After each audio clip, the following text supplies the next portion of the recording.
Jika anda ingin menambah akaun untuk staf anda boleh pergi ke bahagian menu. Pilih pada bahagian operator. Tekan pada tambah. Dan anda boleh letakkan nama staf anda.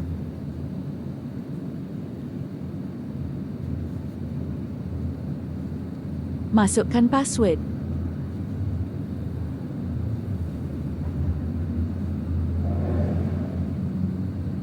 Tekan pada tambah. So, akaun staf anda sudah berjaya dibuat.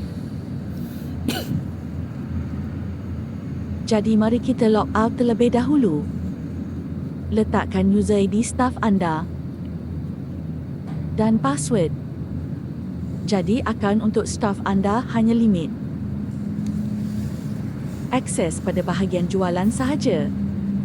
Mereka tidak boleh pergi ke katalog, laporan dan lain-lain. Ini membolehkan mereka supaya mereka tidak mengedit ataupun membuang sebarang menu yang ada di aplikasi e-kantin. Sekian.